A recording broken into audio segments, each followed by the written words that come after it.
Hello friends, आज हम पढ़ेंगे वेस्पर थ्योरी या वेस्पर सिद्धांत। वेस्पर थ्योरी को ग्लेप्सी लॉज भी कहते हैं, क्योंकि वेस्पर जो थ्योरी ग्लेप्सी नामक साइंटिस्ट ने दी थी, इसलिए इस थ्योरी को हम ग्लेप्सी लॉज भी बोलते हैं। VSEPR theory denotes for valence shell electron repulsion theory. जो वेस्पर थ्योरी होती है वो valence shell electron repulsion theory के इलेक्ट्रॉन पेयर रिपल्सन थ्योरी भी के नाम से भी जानी जाती है। इसमें आपको वेस्पर थ्योरी के सारे नोट्स मिल जाएंगे और थ्योरी के रूप में, और जो इसके रूल्स हैं वो सभी यहाँ पर हम देखेंगे। जो हिंदी में देखते हैं तो वैलेंस यानी होता है संयोजकता, सेल यानी कोष, इलेक्ट्रॉन पेयर इलेक्ट्रॉन युग्म, रिपल्सन प्रतिकर्षण थ्योरी सिद्धांत यानी संयोजकता, कोष, इलेक्ट्रॉन युग्म, प्रतिकर्षण सिद्धांत इसका हिंदी में नेम होता है। In 1940, Sidgwick and Powell suggest that bond pair and lone pair which occurs in the central atom affect the shape of molecules. 1940 में सिजविक और पोवेल नाम के दो साइंटिस्ट आए थे। उन्होंने बताया कि जो एटम में या किसी मॉलिक्यूल में जो लॉन पेयर और बॉन्ड पेयर होते हैं, उसके जो सेंट्रल एटम पे जो बॉन्ड पेयर और लॉन पेयर प्रेजेंट होते हैं, वो उसके शेप ऑफ मॉलिक्यूल यानी मॉलिक्यूल की शेप पे इफेक्ट डालते हैं। According to this, if bond pair present in the central atom of molecules, then the shape of molecule is the same of main geometry. अगर इसमें केवल सिर्फ बॉन्ड पेयर ही पाए जाएंगे, लॉन पेयर नहीं पाए जाएंगे, तो उसकी जो एटम जो मॉलिक्यूल में जो सेंट्रल एटम है, उसकी जो शेप ऑफ मॉलिक्यूल यानी मॉलिक्यूल की जो शेप होगी, उसकी ज्योमेट्री सेम होती है। Example CH4, IF7, PCl5। इन सभी एग्जाम्पल्स में केवल बॉन्ड पेयर है, लॉन पेयर नहीं है, तो इसमें जो मेन ज्योमेट्री है और हाइब्रिडाइजेशन की जो ज्योमेट्री है वो दोनों सेम होती हैं। In 1957, Ronald Glepsy and Roland Nyholm explained the stereochemistry of inorganic molecules and ions, then give a new theory which is called Vesper theory. 1957 में ग्लेप्सी ने और रोनाल्ड नाइहोम इन दोनों ने मिलकर इनऑर्गेनिक मॉलिक्यूल्स की स्टीरियोकेमिस्ट्री देखी और एक नई थ्योरी दी जिसे कहा VSEPR theory. According to this theory, the shape of any ions or molecules depends on the number of their behavior of electron pairs of central atom यानी लॉन पेयर।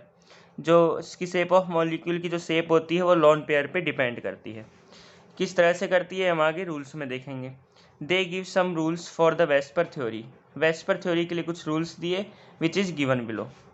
इसमें first rule है, if there is only bond pair present in the outer shell of central atom of any molecules.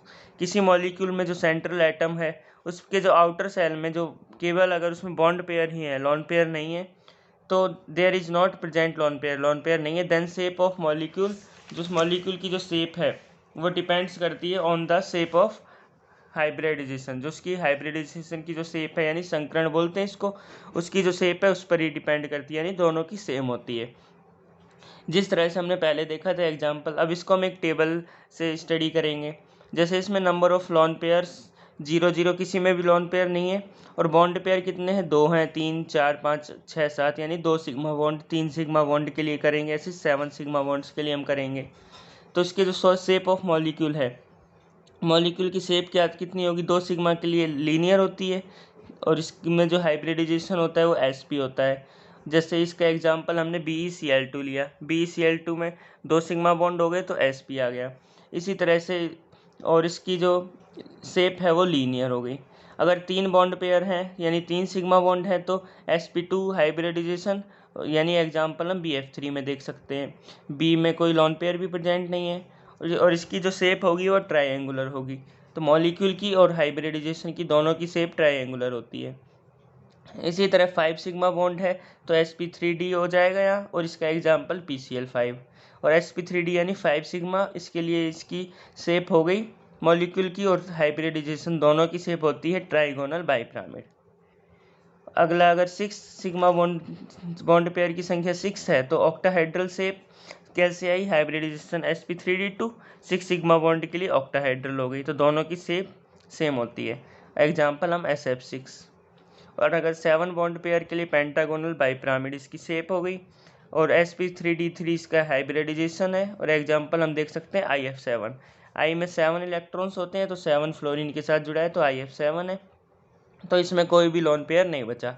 इस तरह से इसमें जो shape of molecule है वही शेप ऑफ हाइब्रिडाइजेशन दोनों की सेम होती है। ये तो इसका फर्स्ट रूल था, यानी कि इसमें लॉन पेयर प्रेजेंट नहीं है तो सारी इसमें शेप्स दोनों हैं बराबर होंगी। अगला हम सेकंड रूल देखते हैं जिसमें बॉन्ड पेयर के साथ साथ लॉन पेयर भी प्रेजेंट है। If there are presence of bond pair and lone pair both, दोनों प्रेजेंट है in the outer shell of any molecules, then the shape of molecules and bond angle dissociate to its main structure. जो shape of molecules है और bond angle है, दोनों ही molecules की shape और जो हाइब्रिडाइजेशन की शेप है वो दोनों अलग अलग होंगी, इट्स मेन स्ट्रक्चर से अलग होगी। It is due to repulsion between bond pair and lone pair, bond pair और लॉन पेयर दोनों के बीच रिपल्सन की वजह से होता है। इसमें हम देखते हैं कि हाइब्रिडाइजेशन sp3 हमने लिया तीनों का, जैसे sp3 के लिए किया जिसमें 4 सिग्मा बॉन्ड होते हैं। फर्स्ट में हमने देखा कि 4 बॉन्ड पेयर है, लॉन पेयर एक भी नहीं है, 0 है। तो 4 सिग्मा के लिए ये टेट्राहेड्रल शेप होती है हाइब्रिडाइजेशन की। अगर 0 लॉन पेयर एक भी नहीं लिए तो शेप ऑफ मॉलिक्यूल भी सेम होगी टेट्राहेड्रल, जैसे कि CH4 का एग्जाम्पल है जिसमें कोई भी लॉन पेयर नहीं है। और इसका बॉन्ड एंगल कितना होता है 109.28, 109.28 हो गया इसका बॉन्ड एंगल। और जो 4 सिग्मा के लिए टेट्राहेड्रल के लिए हम जानते हैं। ऐसे ही sp3 अगर दोबारा देखा, हाइब्रिडाइजेशन sp3 लिया जिसमें बॉन्ड पेयर तो 3 है और एक लॉन पेयर ले लिया, यानी बॉन्ड पेयर हमने एक कम कर दिया, लॉन पेयर की इसकी जगह एक लॉन पेयर ले लिया, जिससे सिग्मा बॉन्ड तो 4 ही होंगे। तो शेप ऑफ हाइब्रिडाइजेशन 4 सिग्मा के लिए टेट्राहेड्रल, लेकिन एक लॉन पेयर आने से इसकी जो शेप ऑफ मॉलिक्यूल्स है वो टेट्राहेड्रल की जगह पिरामिड शेप हो जाती है। जैसे कि हम NH3 में देखते हैं, इसके एग्जाम्पल में 3 सिग्मा बॉन्ड तो हाइड्रोजन से हो गए और इसमें एक N पे लॉन पेयर है, N पे 5 इलेक्ट्रॉन्स होते हैं, 3 इसके पास है तो एक लॉन पेयर बचा, तो वो लॉन पेयर इधर देखा हमने लॉन पेयर एक है। तो इस तरह से इन दोनों की शेप अलग अलग होती हैं। तो इसमें बॉन्ड एंगल कितना हो गया 107 डिग्री 48 का। इसी तरह हम sp3 हाइब्रिडाइजेशन दोबारा देखते हैं जिसमें लॉन पेयर अब 2 हो गए और बॉन्ड पेयर भी 2 होंगे, तो दोनों 2 और 2 4 है, यानी 4 सिग्मा बॉन्ड है। तो शेप ऑफ हाइब्रिडाइजेशन टेट्राहेड्रल हो गई, लेकिन शेप ऑफ मॉलिक्यूल अब एक लॉन पेयर यानी 2 और बढ़ गया, यानी 2 लॉन पेयर हो गए, तो shape of molecule V shape हो गई। H2O का एग्जाम्पल है, H2O में ऑक्सीजन पे 6 होते हैं इलेक्ट्रॉन्स, तो 2 तो H2 के साथ चले गए, बॉन्ड बना लिया, और बाकी जो 4 लॉन पेयर 4 इलेक्ट्रॉन्स बचे यानी 2 लॉन पेयर बचे, तो 2 लॉन पेयर आ गए। इसी तरह इसका बॉन्ड एंगल भी हो गया 104 डिग्री 31।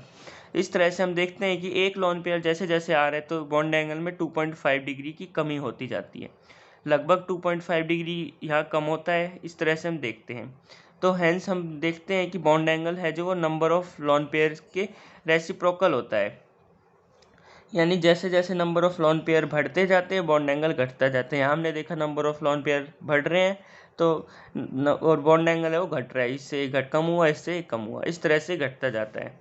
बॉन्ड एंगल इसके नंबर ऑफ लॉन पेयर्स के रेसिप्रोकल होता है, यानी रिवर्सली प्रोपोर्शनल होता है। इसी तरह से हम थर्ड रूल देखते हैं इसके वेस्पर थ्योरी का।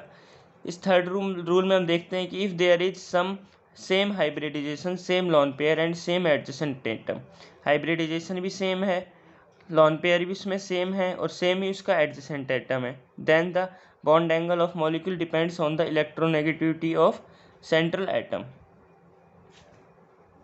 इसमें दोनों में सेंट्रल एटम है वो दोनों के सेम ना होकर अलग अलग है। जैसे ऑक्सीजन का, इसमें ऑक्सीजन एग्जाम्पल हमने लिया H2O और H2S का, तो इसमें हाइब्रिडाइजेशन भी सेम है क्योंकि 4 सिग्मा हैं दोनों में। अभी हमने H2O में देखा था ऊपर 4 सिग्मा थे, इसी तरह दोनों में 4 सिग्मा है। लॉन पेयर इस बीच में भी 2 लॉन पेयर्स हैं, इसमें भी 2 लॉन पेयर्स हैं। एडजेसेंट एटम यानी जो सेंट्रल एटम को छोड़कर जो एटम उसके पास होते हैं वो एडजेसेंट एटम होते हैं, इसमें भी वो हाइड्रोजन है, इसमें भी हाइड्रोजन है। तो इस तरह से, और इसके जो सेंट्रल एटम है वो दोनों अलग अलग हैं। तो सेंट्रल एटम की जैसे जैसे इलेक्ट्रोनेगेटिविटी बढ़ती है, इसमें ऑक्सीजन की इलेक्ट्रोनेगेटिविटी बढ़ गई, एस की कम है, तो इसका जो बॉन्ड एंगल होगा वो भी, जिसकी इलेक्ट्रोनेगेटिविटी कम होगी उसकी कम होगा बॉन्ड एंगल। ये सिर्फ होता है सेंट्रल एटम के केस में, जब सेंट्रल एटम अलग अलग होते हैं। अब जैसे इसमें बॉन्ड एंगल 105 डिग्री का है, इसमें 92 का है, ये कम हो गया क्योंकि इसकी जो सेंट्रल एटम थे उसकी इलेक्ट्रोनेगेटिविटी कम हो गई, इस तरह से। अब इसमें हैंस हम प्रूव करते हैं कि बॉन्ड एंगल है वो इलेक्ट्रोनेगेटिविटी के प्रोपोर्शनल होता है, जैसे जैसे इलेक्ट्रोनेगेटिविटी बढ़ती है बॉन्ड एंगल बढ़ता है। अब हम फोर्थ रूल देखते हैं। If there is same hybridization है, सेम लॉन पेयर भी सेम है और सेंट्रल एटम भी सेम है। उसमें तो थर्ड रूल में तो सेंट्रल एटम डिफरेंट था और एडजेसेंट एटम सेम था। इसमें एडजेसेंट एटम डिफरेंट है और सेंट्रल एटम सेम है। Then the bond angle of molecule depends on the electronegativity and size of adjacent atom. तो उस ये जो इसमें जो सेंट्रल एटम सेम होकर जो एडजेसेंट एटम अलग अलग है, तो उसकी एडजेसेंट एटम की साइज पे और उसकी इलेक्ट्रोनेगेटिविटी पे डिपेंड करेगी। इफ़ एडजेसेंट एटम डिफरेंट अलग अलग है adjacent atom then central atom is same then bond angle increases if the electronegativity of adjacent atom decreases. इसमें ये रिवर्सली होता है, जैसे जैसे इलेक्ट्रोनेगेटिविटी ऑफ एडजेसेंट एटम की घटती है बॉन्ड एंगल बढ़ता है।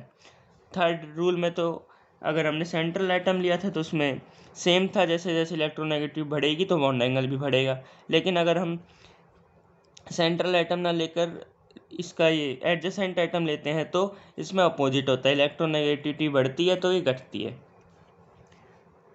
Size of adjacent atom increases if the electronegativity of atom decreases. The repulsion between atoms increases and bond angle is also increases. क्योंकि इन दोनों के बीच में जैसे जैसे एटम्स के बीच में रिपल्सन बढ़ता है तो एंगल भी बढ़ता जाता है। अब इसमें हमने एग्जांपल लिया OF2 और OCl2। इसका एग्जांपल लिया जिसमें 2 फ्लोरीन है और 2 क्लोरीन है। इसमें फ्लोरीन की ज़्यादा होती है इलेक्ट्रोनेगेटिविटी क्लोरीन से, लेकिन ये सेंट्रल एटम ना होकर के एडजेसेंट एटम है, तो जिसकी इलेक्ट्रोनेगेटिविटी ज़्यादा होगी उसका ये जो बॉन्ड एंगल है वो कम होता है, तो इसका 105 डिग्री है, जबकि Cl की इलेक्ट्रोनेगेटिविटी कम है तो इसका 110 डिग्री है। तो इस तरह से हमने देखा कि बॉन्ड एंगल होता है वो इलेक्ट्रोनेगेटिविटी के डायरेक्टली प्रोपोर्शनल ना होकर रिवर्सली प्रोपोर्शनल होता है। इस तरह से वेस्पर थ्योरी के रूल्स और रूल्स के साथ साथ उसकी एक्सप्लेनेशन भी होती है।